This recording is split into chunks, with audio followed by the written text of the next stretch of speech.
Madam, can I help you? Yes, sir. You shouldn't surrender just like that.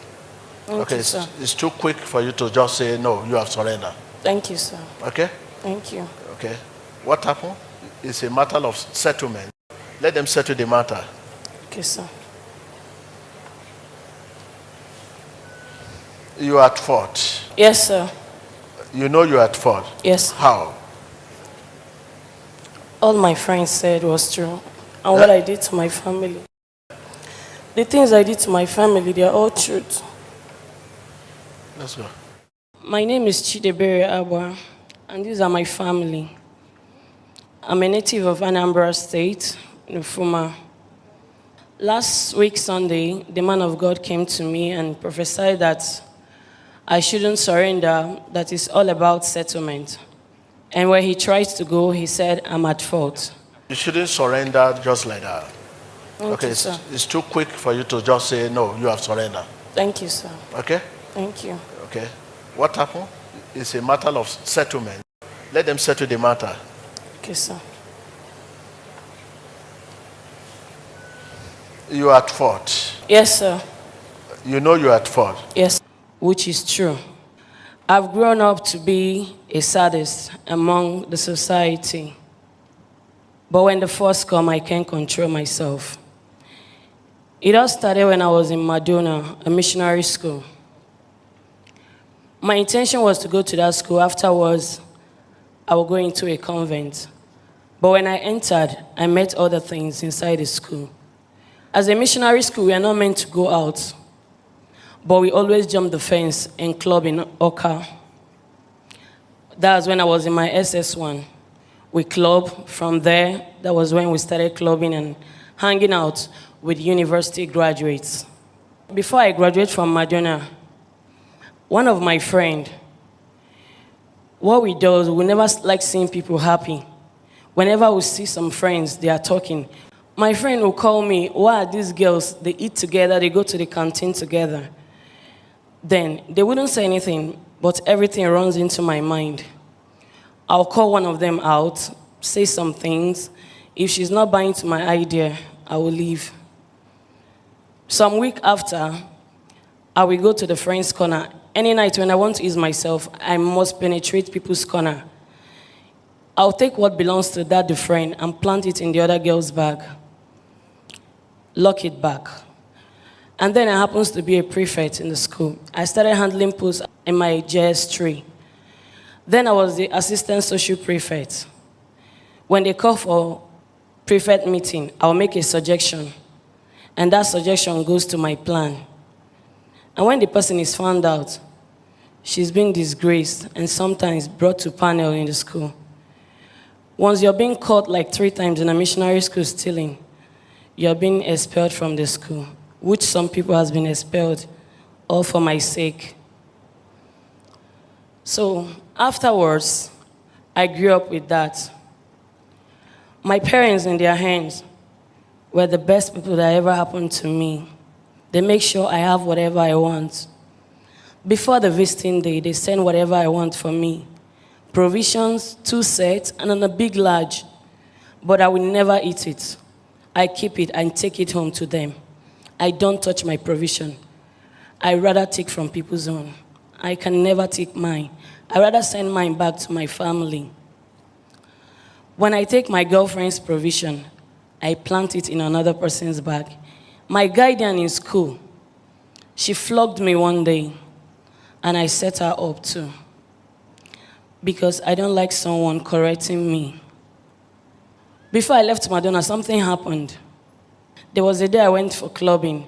My parents never told me they are visiting, and they surprised me, but I was not in the school premises.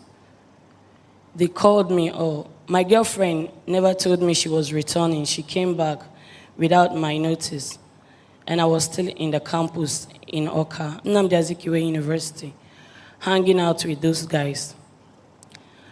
So when my parents called, I returned back as if they've left, so they were angry, and the school punished me on that.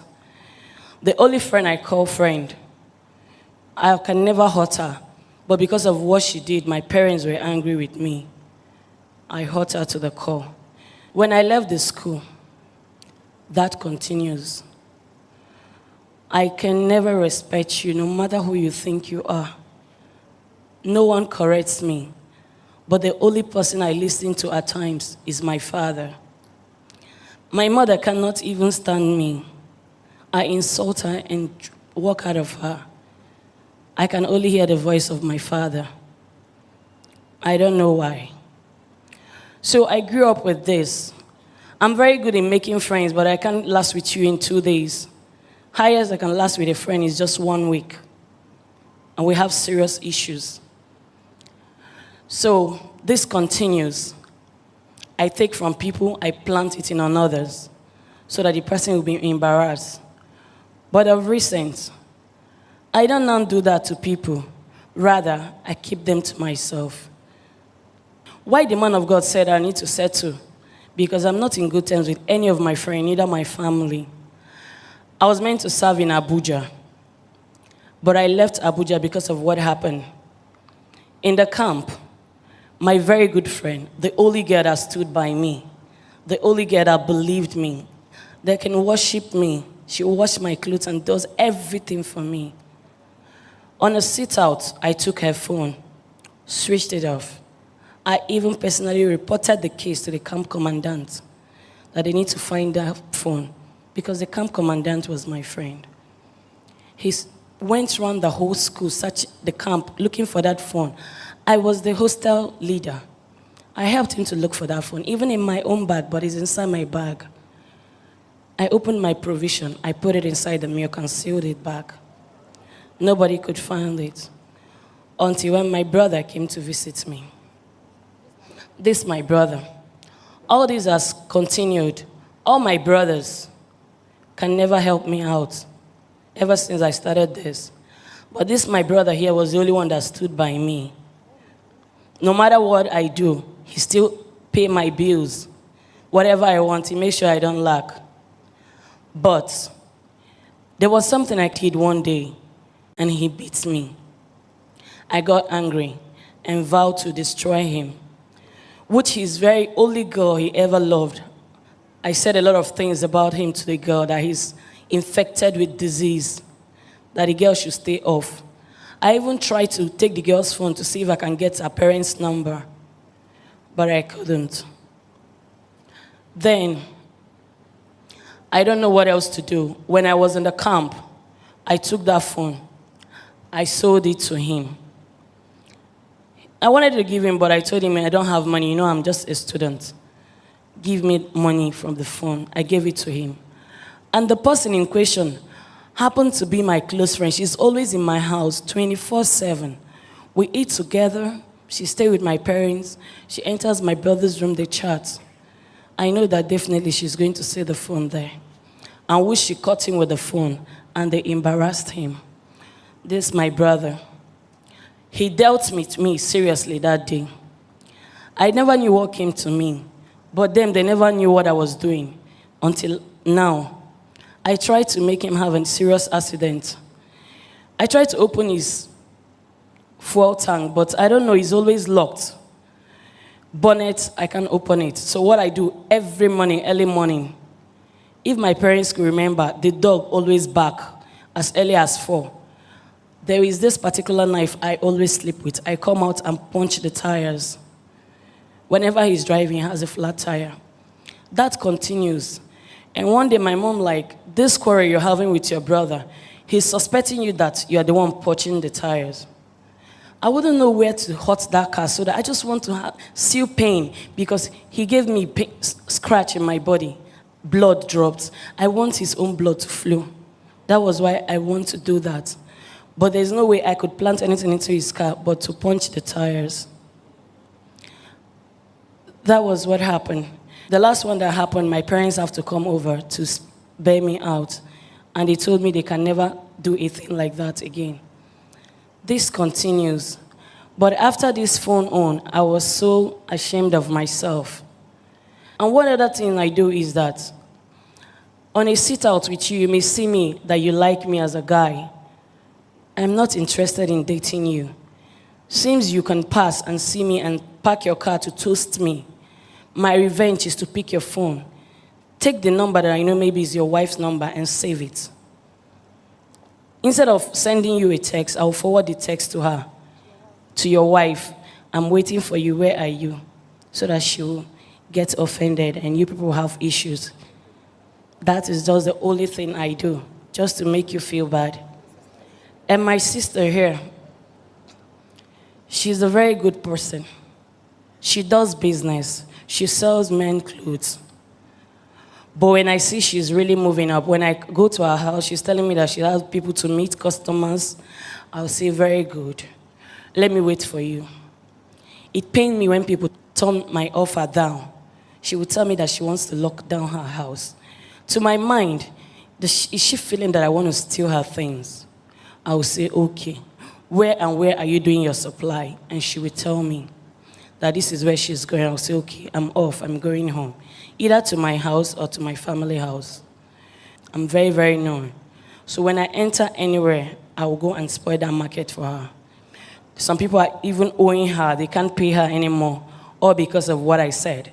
I'll make sure I give the number out to the wife. I'll look for the wife of that man.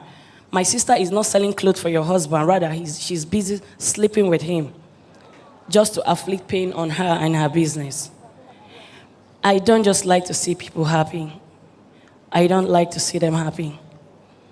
No matter that, my family still stood by me. Why you don't want to see people happy? It's the spirit in me. I'm just a sadist. I don't actually see husbands together. I move on my own. I don't know why they will always stop, but I don't want to date them. I don't want, but they keep pestering. So what I do is just to bring problem for them and go. And cause them having issues in their homes. The truth is that after then in my secondary school, passing through those things and what my friend introduced me to, and following men, the way they mess you up and just leave you, I vowed, even still vowing, that I don't want to get married. But people keep coming. That is why I don't want to see anyone. None of my friends can open their mouth and tell me they're getting married. I will spoil that relationship. I will spoil it. Tell me the guy. I will tell her, you see, you have to watch this guy very well. He's a womanizer. Instead of me to encourage them, she will, out of being a friend, she will take me to the guy's house. I will go back and spoil her. I would rather introduce her to another man. And when she's with the man, I will take photos of her and their conversation and send it to the man that wants to get married to her. And that's how they keep breaking up in their relationship, and that's all. Can you see why you should examine everything? Whatever you hear from your husband, no matter how serious the issue, whatever you hear from your wife, no matter how serious the issue, you need to ask God. You need to find out the truth. 50% of marriage today are divorced on base of this fetish line. My father is a contractor, and they are well respected in my church. But because of this, they hardly get job. People insult them in the public. When they come back home, they are always in tears. But when my father is sad, I ask him what is the problem. He wouldn't tell me. But later, when he's scolding at me, he will mention it out. Those that is even owing him in the last job they did, on asking them for money, they will say he should go and ask his daughter to steal and give to him. So that has bring a lot of shame to the family, that my mom is even suffering from high blood pressure now, all because of me. Those are the things I left Abuja for, because I can't stand watching my family in shame. I can't even walk on the street.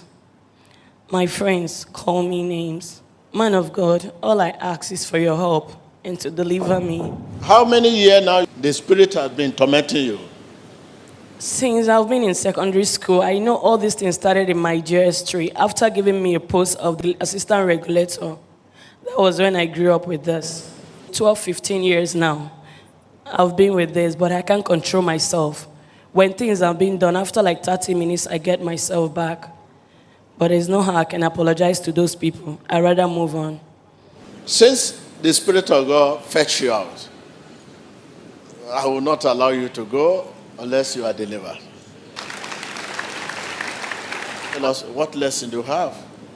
All I will say is that sometimes single-sex school is very bad. Female school is very bad because you meet a lot of things. Your school mother can keep you as a sex machine. A lot of things goes on there. Either you meet lesbians, people who encourage you not to follow men, rather you be with them. Another one, I will always advise my fellow girls and others, try to appreciate those who are happy and be happy with them. Rejoice with them. And don't be a sadist. Because right now, I'm really regretting all my acts. You know, you have never regretted like this before. No, I've never. Huh? No. To the extent of crying. This is to tell you that the end has come.